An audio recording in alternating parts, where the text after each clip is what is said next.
হচ্ছে আপনার ক্যামেরা ধরছি আমি 5 বছর। তাহলে আমরা মোটামুটি আপনার ছেলেবেলার গল্পটাই যদি একটু জানতে চাই, ছোটোবেলায় আমার জন্মটা কোত্থেকে, আপনি কোথায় বেড়ে? ছোট থেকে রয়েছি আমাদের জামালপুর ইসলামপুর, আমাদের দক্ষিণ দিনাজপুর জেলা, সবাই একটা যেটা চিনে সেটা নটার। এখান থেকে ছোটো এখান থেকে বেড়ে উঠেছি। আমার লেখাপড়া হচ্ছে প্রাইমারিতে পড়েছি হচ্ছে আমাদের নটারকান্দা প্রাইমারি স্কুলে, এখান থেকে লেখাপড়া করছি।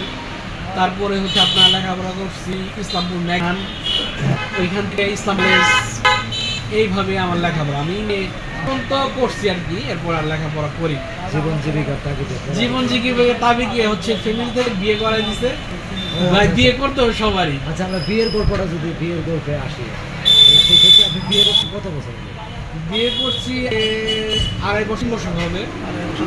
আমার একটা বাচ্চা আছে। এই বিয়েটার পরে আমরা যে শব্দ করতে চাই, বিয়েটা কি সেটেল ম্যারেজ ছিল না love marriage? Settle marriage. Love marriage ছিল না, লাভ ছিল বাট ম্যারেজ মানে। আচ্ছা, আমরা এই লাভ পাইছি চমৎকার একটা গ্রুপ আপনি দর্শকদের উদ্দেশ্যে দিয়েছেন। আমরা ওই লাভের গল্পটা একটু জানতে চাই। আসলে লাভের গল্প বলতে হচ্ছে সে সময়কার ছিলাম, ছোট ছিলাম, অনেক আবেগ ছিল মনে, মানে অনেক আবেগী ছিলাম, অনেক মানে ইমোশনাল ছিলাম। ওইগুলোর মধ্যে প্রেম হয়ে গেছে আর কি। মানে এমন প্রেম হয়েছে, প্রেম বলতে প্রেম না, একতরফা ছিল। আবার আপনি যাকে ভালোবাসতেন সেই মেয়েটা কি জানতো না যে আপনি তাকে? হ্যাঁ, সে জানতো। তাহলে তার একতরফা হবে না, দুই তরফা হবে। একতরফাই হয়েছে, বাট এটা আমি একতরফাই ধরবো, কারণ মানুষের মন বোঝা খুব টাফ। সে আমাকে কখনো বলে নাই সরাসরি, জাস্ট মাধ্যমে আসছে। তাহলে আপনি কি তাকে সামনাসামনি বলতে পারেন না? না, আমি সামনাসামনি বলছি বাট অ্যান্স পাই নাই, একটু ঝামেলা হয়ে গেছে। তারপরে আর কি ফ্যামিলির মধ্যে একটু সমস্যা হয়েছিল, এরপর আর ওইখানে যাওয়া হয় নাই। লেখাপড়া প্লাস প্রেমের দিকে তাকাই নাই। আমি এসএসসি পরীক্ষার পর থেকে আমি জব শুরু করি। এটা হচ্ছে এসএসসির আগে ঘটনা।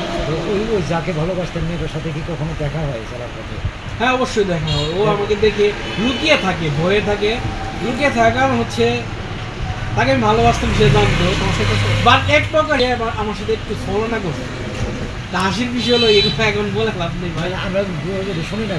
আসলে এমন হয়েছিল, তাকে আমি ভালোবাসছি, বলা হয় নাই। প্রায় যখন আমি এসএসসি শেষ করি পরীক্ষাটা, তখন হচ্ছে প্রপোজালটা পাঠাই।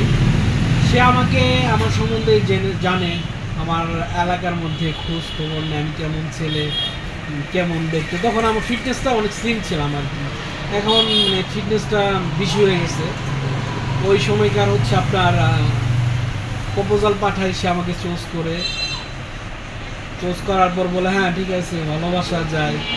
ও আমার জন্য কতদিন ওয়েট করতে হবে, এই সে কত কিছু, চিঠি প্লাস ফোনে একটু কথা, কেমন আছো, আই হ্যালো মেসেজ, এইটুকু। আর হচ্ছে যখন দেখা হয়েছে সরাসরি তার সাথে, জাস্ট একটু হাসছে আর একটু তাকাইছে, তাই অনেক ভালো লাগছে। এটাই হচ্ছে ভালোবাসা। তার মানে ওই ভালোবাসা আবেগী ভালোবাসা ব্যর্থতায় আপনার মধ্যে কোনো বিরহ কাজ করে না এখন বিরহ কাজ করে না, একটা সময় কাজ করতো। যখন একটা ঝামেলা হয়েছিল ফ্যামিলিগতভাবে, ওর ফ্যামিলি আমার ফ্যামিলির সব বিষয়টা টোটালি জানছে, কি ঠিক করছিলাম, সে আমার কাছে নিয়েছিল, এগুলো শুনছে। মার খাইছে, প্লাস আমার ফ্যামিলি থেকে অনেক প্রেশার দিছে। এরপর হচ্ছে আপনার একটা পর্যায়ে 2 বছর, প্রায় 3 বছর পর ওর সাথে আমার একটা ফোন কলে কথা হয়। তো আমি ব্রেকআপের পরে, হ্যাঁ, এরপর ব্রেকের পর আমি ফোন দিয়েছিলাম, বাট আমার এরপর আমি মেসেজ করছিলাম, তো মেসেজগুলো পড়তো, বাট আমার ভাইকে বলতো হ্যাঁ ওকে মেসেজ করতে না করিস, করার দরকার কি, ওর সাথে আমি কথা বলি না। হঠাৎ করে একদিন ফোন দিয়েছিলাম, কথা হয়েছে, দেখো তুমি আমাকে ডিস্টার্ব করতেছি, তোমার কিসে ডিস্টার্ব করতেছে, তখন কোনোদিন ডিস্টার্ব করছি, যা বলছো তাই শুনছি। হ্যাঁ ঠিক আছে, তাই শুনছো, তুমি আমাকে ভালোবাসো জানি, তুমি যদি আমার ভালো চাও তাহলে তুমি আমাকে আর কখনো প্লিজ ফোন দিবে না, যদি একটু হলো ভালোবাসে থাকো বা ভালোবাসো, এভাবে বলতেছো আমার, মানে বলতেছো তুমি যদি একটু হলো ভালোবেসে থাকো তাহলে তুমি আমাকে আর ফোন দিও না, আমার সাথে যোগাযোগ করো না, তোমার সাথে আমার এটা আর হবে না, এটা আর কি করো না, তোমার লাইফ তুমি বেছে নাও, আমাকে ভালো থাকতে দাও। চমৎকার তারপর আমি চলছে সিদ্ধান্ত নিলাম চমৎকার না, গল্প। সে মেয়েটা যেহেতু এইভাবে বললো, এই আসলে ঠিক আছে যেহেতু ও ভালো থাক, ঠিক আছে আমিও ভালো থাকার চেষ্টা করি, আর না যাই তার পিছনে। জীবন মানে ভালোবাসা নিয়ে থাকতে হবে তাই না, মানুষের জীবনে ভালোবাসা একবারই আসে, আমারও আসছিল। তো সেটা আসলে তারপরে হচ্ছে আমি আর কাউকে মন লাগাই নাই, জাস্ট ফ্যামিলি থেকে মেয়ে দেখছে, তারা হচ্ছে 2 বছর মেয়ে দেখছে, তারাই চোজ করছে, ওর ফ্যামিলি থেকে চোজ করে তারাই বিয়ে করেছে আর বিয়ে করে ফেলছে, বাস। এখন আলহামদুলিল্লাহ আমার স্ত্রীকে নিয়ে অনেক ভালো আছি, ও আমাকে অনেক ভালোবাসে, আমার একটা মেয়ে বাচ্চা হয়েছে, তাকে নিয়ে অনেক ভালো আছি। এই পুরান আলাপে আর যাইতে চাই না, গেলে ঝামেলা। আমরা এখন শেষ কথা মানে আরেকটা কথা জানতে চাই, আপনি শেষবার কবে কাঁদছিলেন? শেষবার কখন কাঁদছিলেন? এটা কোন কান্না হতে পারে? যে কোনো কান্না হতে পারে। শেষবার হচ্ছে ধরেন কারণ আমরা বড় হলে কিন্তু সাধারণত কান্না আসে না, কিন্তু এমন এমন সময় আসে চোখ দিয়ে অনবরত পানি পড়ে, হয় না? এই সেটা আমি কান্নাটা কাটছিলাম 1.5 বছর আগে। কত একটা সাল? আমার বিয়ের পর একটু সমস্যা হয়েছিল, একটা সমস্যা Family নিয়ে family হবে, খুবই কষ্টে আছিলাম, খুব খারাপ লাগছে এই সময়গুলো, ওই সময়তে কান্না করছিলাম।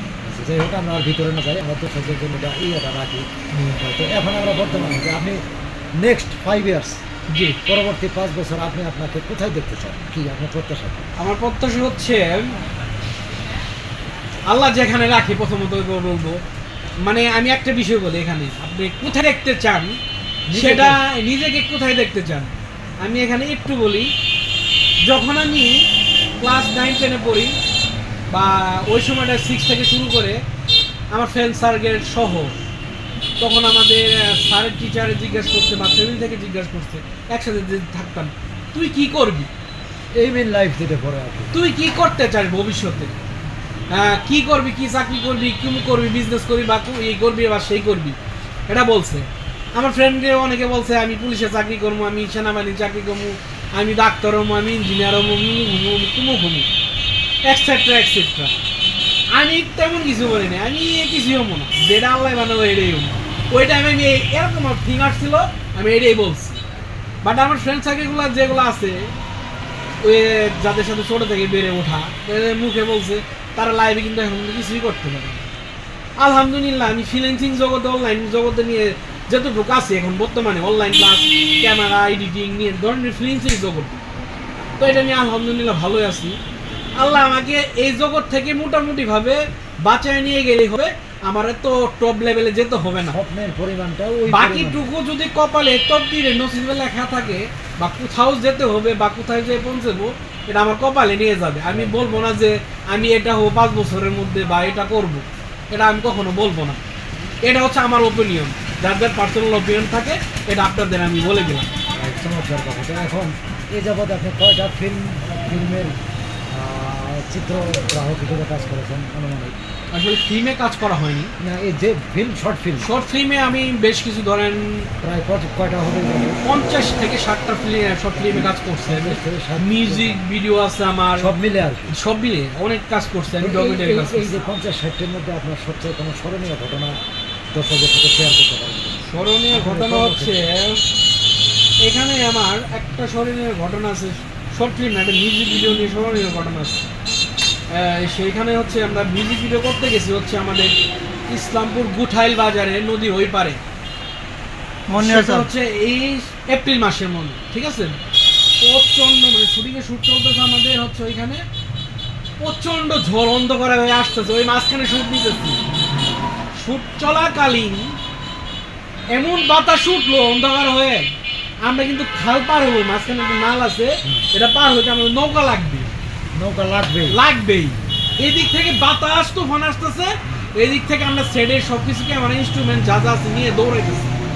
দৌড়ায় আমি কিন্তু আবার পানির মধ্যে একটু ভয় পাই নৌকাতে উঠতে, আলাদা করে ফাল দিয়ে নৌকাতে উঠছি, ছোট আবার নৌকা, 4-5 জন আমরা, ওইখানে আমরা 8 জন উঠে জাস্ট উঠছে, আর এখান থেকে পার হয়েছি। হওয়ার পরে তখন আমার মনে হয়েছে আমার এখানে মানে আত্মাতে পানি আসছে, যে বাঁচলাম আর কি। তুফান প্লাস হচ্ছে পানি, এখানে নদীর পাশে আমরা, মানে বিশাল। এখানে এই ঘটনা হচ্ছে আমার স্মরণীয় ঘটনা। এটা কতদিন আগে? এটা হচ্ছে আপনার 7 বছর হবে। তো আরেকটা এখানে আরেকটা ঘটনা আছে, আমরা শূন্যতার গভীরে একটা কাজ করতে গেছিলাম। সদ মাসুদ রাজার ডিরেক্টর রাজা ভাই, ওনাকে নিয়ে কাজ করতে গেছিলাম। ওইখানে অনেক স্মৃতি জড়ায় আছে। কোথায় গেছিলেন? এটা গেছিলাম মধুটিলা। মধুটিলা আমরা শ্যুট করছি, গজনি মধুটিলা। এখানে হচ্ছে আপনার কাজ হয়েছিল প্রথম যে যখন শুটিং শুরু করি, ওইখানে যে নায়িকা নিয়ে গেছিলাম, এই নায়িকা হচ্ছে আপনার ঝামেলা পাকাইছে।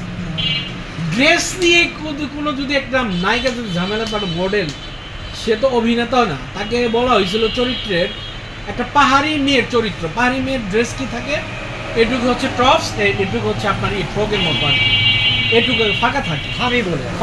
হ্যাঁ, তো এই ড্রেস নিয়ে হচ্ছে শুটিং আমরা প্রায় সকাল থেকে স্টার্ট করে বিকাল পর্যন্ত কমপ্লিট করে ফেলছি। প্রায় আমাদের ওদিনকে আপনার বড় নাটকের বাজেট ছিল প্রায় 20,000 টাকার মতো খরচ হয়ে গেছে। আপনার দুপুর লাঞ্চের পর একটু সিকোয়েন্সে শ্যুট যাবে, যে তুমি ড্রেসটা পরে এই ড্রেসে শ্যুট হবে। তো না, এই মডেল হচ্ছে পরবে না, নিজেকে মানে কি ভাবতেছে, মানে সুপার স্টার, মেগা স্টার, পরবে না। এক পর্যায়ে তর্ক বিতর্কর পরে আমরা শুটিংটা প্যাক আপ করে দিলাম আর কি। এটা হচ্ছে আমার স্মরণীয় ঘটনা। এরপরে যে আমরা মডেলগুলো নিয়ে আসছি, তাদের যথেষ্ট ব্যবহার ভালো। হৃদয় জাহান, আমাদের রসিক ভাই ঢাকা থেকে, উনি আমাদের মডেলগুলো দেয়, তাদের সাথে আমরা কাজ করি। উনি আমার সিনিয়র, উনি বস আমার ধরতে গেলে, তার সাথে আমরা কাজ করি। তো ওইখান থেকে আমরা মডেলগুলো নিয়ে এসে কাজ করি। তাদের ব্যবহারগুলো খুবই ভালো, ভালোভাবে কাজ করতে পারি আমরা, সুন্দরভাবে আমরা প্রোডাকশনে কাজ করি। আমরা অনেকক্ষণ কথা বললাম, দর্শকরা অনেক কিছু জানলো। আসলে আমরা চাই যে শুধুমাত্র ক্যামেরার সামনে যারা থাকে তাদেরকেই মানুষ চেনে, তাই না? কিন্তু ক্যামেরার পেছনে যারা কাজ করে, অক্লান্ত পরিশ্রম করে, এর পেছনে যে কষ্টের গল্পটা থাকে, এই কষ্টের গল্পের বলতে গেলে অন্যতম রূপকার একজন ক্যামেরা পার্সন। তো আপনি আমাদের কাছে অনেকক্ষণ সময় দিলেন, আপনাকে এই চ্যানেলের পক্ষ থেকে অনেক ধন্যবাদ। আপনাকেও ধন্যবাদ, ভালো থাকবেন। আমরা আবার কোনো এক সময় আলভি এন্টারটেইন থেকে ধন্যবাদ, এবং আপনাকে এই আলভি এন্টারটেইনের পক্ষ থেকে আপনাকে ধন্যবাদ। আপনি আমাদের চ্যানেলটা দেখছেন তো, আলভি এন্টারটেইন? হ্যাঁ, আলভি এন্টারটেইন চ্যানেলটা দেখছি। এই চ্যানেলটা সবাই সাবস্ক্রাইব করবেন, সবাই পাশে থাকবেন, আমারটা ভিডিও হইতে ভালো ভালো কন্টেন্ট পাবেন, সবাই সাথে থাকবেন। সবাইকে ধন্যবাদ, আসসালামু আলাইকুম। ঠিক আছে, ধন্যবাদ।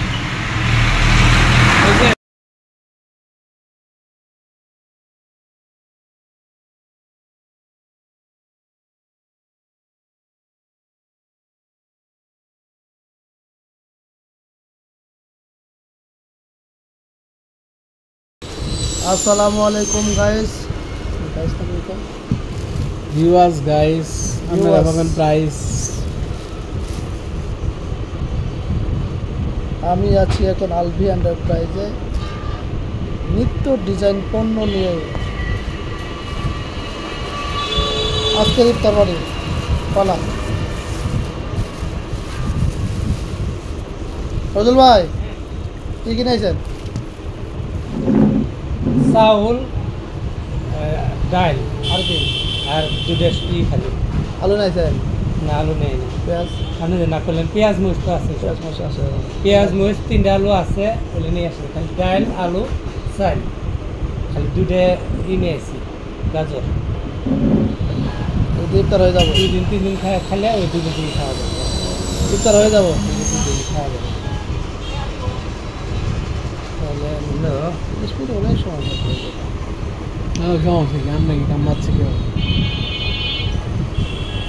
আজকে ইফতার হবে খিচুড়ি।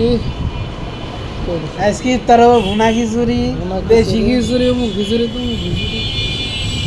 আজকে খিচুড়ি পাকাবো। সময় হচ্ছে, সময় যাচ্ছে।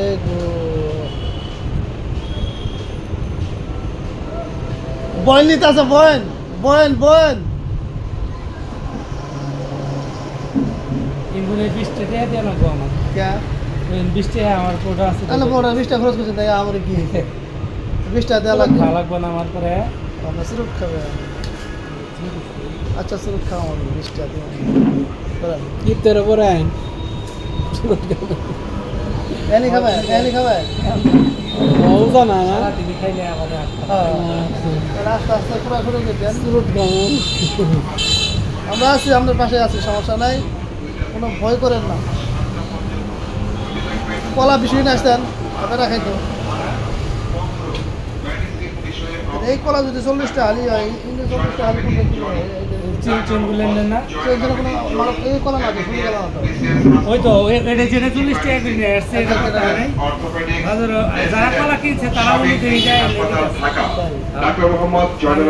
আমিও কলা এটা যাওয়ার সময় দিয়ে গেছি আমি কিন্তু লাইভ ভাবে মানে লাইভ চালু থাকবে, এর কথা বলবো লাইভ চলবে। এই কলাটা খেয়ে না যাবো সেই জম্মের মজা এটা। মেয়ে দাম না আসে খাই। এলে এলে ইউনিভার্সিটি আছে ভিউ এলো, সাবস্ক্রাইবটা হলো না, আরো আসছেন না বুঝলে, লাস্ট টাইম তো হয়েছে কিন্তু খালি সাবস্ক্রাইব হয় নাই। সাবস্ক্রাইবের জন্য আজকে ভিডিও দেওয়া। অন্যটা বক্স আসছিল বাই করলাম, মুসলিম এসে সুন্দর করে ক্লিয়ার করলাম। আজামের ভিডিও ছাড়বো তো ইডো কাম বাড়ি গেলাম কি মিথ্যা কমাল, কখন আলাদা করে কখন? মিথ্যা কমাল। এই কি ভিডিও ছাড়লাম, ভিউ হইলো 200 টাকা খেলে না কিন্তু আজকে কারণ হ্যাঁ খাওয়া লাগবে। আমিও খেলাই করে আমার একটা পার্সেল আসা কথা, এখনো আসে নাই। কখন মার্কেটে গেছিলেন? না যাওয়ার প্রয়োজন নাই। হ্যাঁ, মার্কেটে যাইতে হবো বলতে কী করা লাগবে? আমার একটা জুতা কিনা লাগবে। না গেঞ্জি কিনবে না হাফ প্যান্ট কিনবে, আমি ওই যে আমি স্যান্ডেল গেঞ্জি এটা নিচে 2022 সালে কিনছি যেটা, আর না ঢিল হয়ে গেছে, এমন ঢিল হয়েছে গত না এনে ব্যবহার করতে আছে। হ্যাঁ, এই ছিল না তো চাই না, মিটিং চাই না, চাই না করবো দুটো দিছি না। একটা ডলার নিয়েছিলাম, ওই যে আমেরিকার ডলার, এটা আছেই, থাক না সারাদিন তাই একবার একটু দুটো বিড়ি খাওয়া দাম না দুটো করে ঠিক যে দরকার এ দরকার না, চাই বিড়ি খাওয়া দাম না। বিড়ি খাতাম না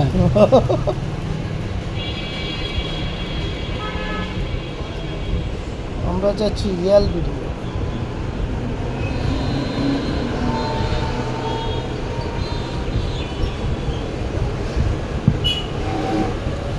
রোজা রমজান দিন মুখ গেছা খইসে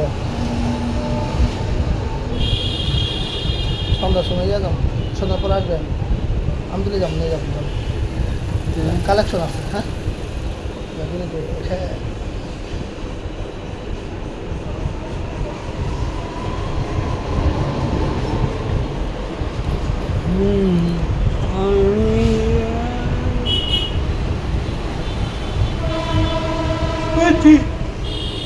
ট্রেন অ্যাক্সিডেন্ট করছে নিয়ে গাড়ির হাতে।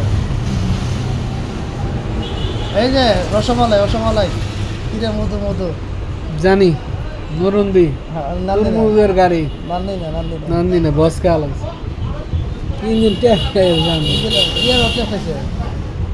চুলমুজ তো কিচ্ছু নাই, শেষ ট্রেন তো ট্যাপ খাইছে ভাঙছে, ড্রাইভার মনে দুঃখ পাইছে। ড্রাইভার কি ঠিক আছে কিনা আলাদা জানি, যার তরমুজ তাই তো হাঁটছে সব পকে মুজের গাড়ি। তরমুজ তো কিনে আসে কেজি ভাও, কি ভাও মানে পিস ভাও, পিস মানে এমন পিস কেনা যায় 50 টাকা 100 টাকা পিস, আড়াই না কেজি বেশি, 79 কেজি। মানে এটা নিল 50 টাকা দিল, 5 কেজি হয়, 50 টাকা কেজি হলে 250 টাকা হয়।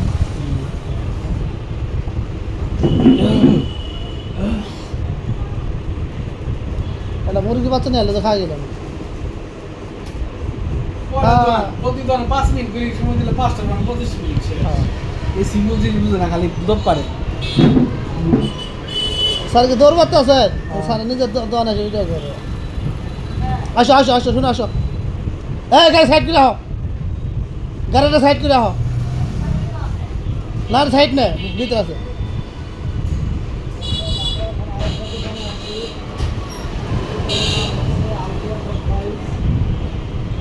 এত বড় ভিডিও কে দেখবো না স্যার?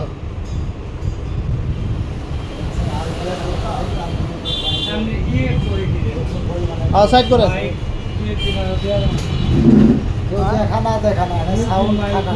সাউন্ডে আসেন, সাউন্ড ছাড়া কাজ হবে না তো। আমারটা তো সাউন্ড নাই। তাই না, কিছু কারণে আজকে আসার কথা। আজকে আসবো, আজকে নিয়ে যাবেন সকালে সন্ধ্যায়, দুপুরে চলবো।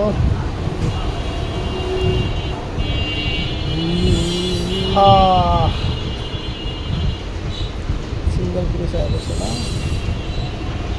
Single police single ceiling fan আয়া করছে। চলছে সিঙ্গা বাটন মোবাইল, পটম বাটন ইয়ার মেড ইন চায়না, বেশি দিন যায় না।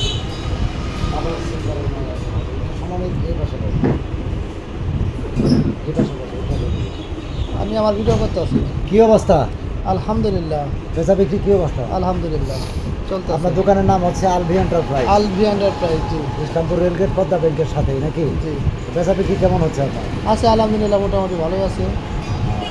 খারাপ মন্দ ভালো ঈদ মন্দ অনুযায়ী কি ব্যবসা বাণিজ্য হচ্ছে কিনা? না, ঈদ অনুযায়ী সেভাবে ব্যবসা হচ্ছে না স্যার।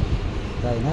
তো আশা করা যায় ঈদও তো আশা করা যায় না পরবর্তী ঈদে আরও আশা আছে। প্রায় আসে পড়ছে। জি, তাহলে ঈদের ব্যবসা আশানুরূপ না হতে আরো 3-4 দিন আছে মনে হচ্ছে। আশায় আছি স্যার, আশায় আছি ব্যবসা হবে ইনশাআল্লাহ। আরও 2-1 দিন আছে, যারা ঢাকায় থাকে তারা তো ছুটিতে এখনও আসে নাই, তারা গ্রামে আসবে একটা কিছু আচ্ছা, দেখবে। এবার জি। তুলনামূলক ঈদের সময় ব্যবসাটা কম কেন বলতে পারবেন?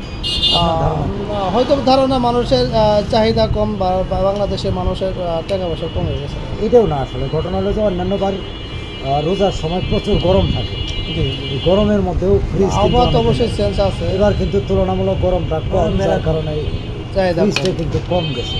তো যাই হোক দর্শক, এবার আমরা আরেকটু কথা বলি, যে আরেকটু আরেকটু কথা বলি। ইনি একজন ভাই, আপনার নাম হচ্ছে সানোয়ার ভাই। সানোয়ার ভাই কি করেন আপনি? অটো চালাই, অটো চালান। অটো কি আপনি কিস্তিতে নিছেন না নিজের টাকা দিয়ে করেন? নিজের টাকা। নিজের টাকা দিয়ে। কত দিয়ে নিছেন? এটা কিনছিলাম আপনার 89,000 টাকা। 89,000 টাকা। তো কতদিন আগে কিনছিলেন? বছর 3 বছর হইল। 3 বছর। ব্যাটারি কি বদলাইছিলেন এর মধ্যে? ব্যাটারি পাল্টাইলাম।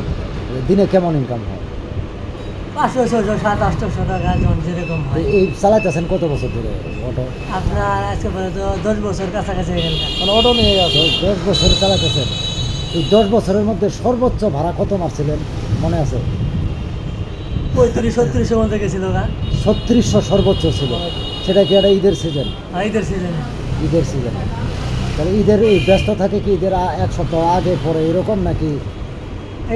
ঈদের 4-5 দিন আগে, আর ঈদের হলো 1 সপ্তাহ। ঈদ সিজনে আপনার টার্গেট কত থাকে যে আমি কমপক্ষে 1,000 টাকা ইনকাম করবো?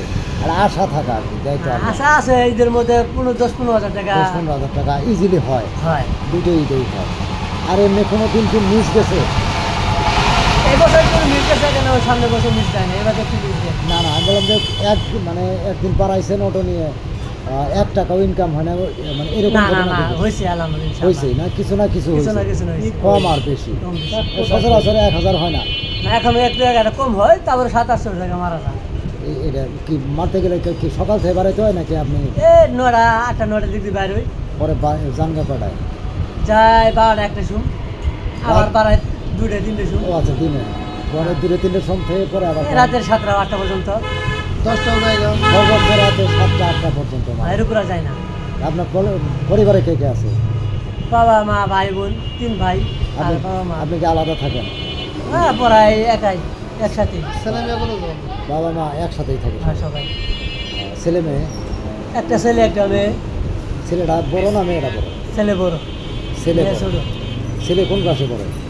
মাদ্রাসা যে আপনার আশাফুল পড়ে, সাফুল মাদ্রাসা। আশরাফুল উলুম মাদ্রাসা। হেফজাখানায়। কোন ক্লাসে পড়ে? হেফজাখানায়, হেফজাখানায় মানে এনকা আপনার কোরআন শরীফ খতম দিতেছে। 8 পারা চলতি, মানে মুখস্থ 8 পারা বলতে পারবে। আর মেয়েটা কত? মেয়েটা আমরা করতেছে, এই যে নার্সারি পার হয়েছে। আচ্ছা, প্লেতে। বিয়ে কই করছে? বিয়ে করছে বাটকে মারি। কি আত্মীয় স্বজনের মধ্যেই নাকি? না না না, আত্মীয় স্বজন মানে আমার মামাতো বোন বিয়ে দিয়েছিলাম, ওর বড় ভাই গেছে। কি মানে সেটেল ম্যারেজ নাকি আই লাভ ইউ খাইছিলেন? না, সেটাই। Settle marriage. আলে ওখানে আই লাভ ইউ খান না? আলে পাওয়া যায় না একদিকে। গেছে আগে। পরশু দিন এক মুরব্বী মানে গ্রামে গেছে না, মানে অনেক কিছু আবাদ করছে, ভুট্টা মরিচ, আমি তো আইলাম কিনে রাখছি, আইলাম কি আবাদ করছে। আর মহিলা তো মূর্খ মানুষ জানে না, তখন আসে তো বাবা তো আইলাম তো পাওয়া যায় না এদিকে। আমি চাইছিলাম যে আইলাম কিনবো, মরিচের সাথে যে আইলাম বুনে রেখে বুনে নাই, কোনো আইলাম বুনে নাই এবার। চমৎকার একটা আইলাম কত না এবার ক্যামেরাম্যানের পরিচয় নেব। Hello, camera man. রেলগেট। তারপর আপনার কি অবস্থা, কি মানে কি কি কাজ আছে, কি কাজ আছে, কি যে আছে মানে কিসের সাথে গিফট, সাথে কি ফ্রিজ নিয়েছিলেন? ফ্রিজের সাথে একটা গিফট পাবেন। আপনি কি ভীষণ ফ্রিজ নিচ্ছেন? কোন মডেলের? 200 লিটার মিরর, 200 লিটার মিরর, তার সাথে একটা গিফট আছে ঝুড়ি বক্স, মানে ফুল ঝুড়ি, এটা পেয়ে যাবেন গা। এটা ঈদ পারপাসেই সাধারণত দিয়ে থাকে কোম্পানি, দিয়ে থাকে কোম্পানি। ঈদের পরে দেয় না, না ঈদের পরে থাকে না এগুলো। কিন্তু ঈদের পরে ঈদের আগের যে মালগুলো আছে যেখানে ফুল ঝুড়ি ছিল না, সেটা আপনি কীভাবে ম্যানেজ করবেন? না ফুল ঝুড়ি যেখানে ছিল না সেক্ষেত্রে কোম্পানি তো আসলে দোষারোপ করা যাবে না, কারণ কোম্পানি যখন যে মডেলের ফ্রিজগুলো ছাড়ে ডেট দেওয়া থাকে, ডেট অনুযায়ী বিক্রি হয়। যেগুলো ডেট অনুযায়ী বিক্রি হয় সেগুলো এমন আছে যে যারা এবার 25-এ এবং 25-এর দিনে যারা নেবে তারা ফুল ঝুড়ি পাবে। 25 দিনে মাল যারা নেবে তারা অবশ্যই ফুল ঝুড়ি পাবে। এর আগে গত দিনে মাস হয়ে গেছে ফুল ঝুড়ি পাবে না। ঠিক আছে, তো দর্শক এবার আমরা কথা বলবো আরেক পেশার লোকের সাথে, টেকনিক্যাল পেশা, যে পেশা মানুষ এক একজন এক একভাবেই জীবন নির্বাহ করে। আমরা এবার কথা বলবো একজন ক্যামেরা পার্সনের সাথে, যিনি ইতিমধ্যে অনেকগুলো নাটকে কাজ করেছেন। আমরা এবার তার সাথে পরিচিত। কী নাম আপনার? আমার নাম মোহাম্মদ সুমন শেখ। সুমন শেখ। আপনি আপনি আপনি তো ক্যামেরা পার্সন। আছে আপনার জি, আমি ক্যামেরা পার্সন, পাশাপাশি অনলাইনে অনেক কাজই করি, মানে অনলাইন বিষয়ে সব কাজই পারি আর কি।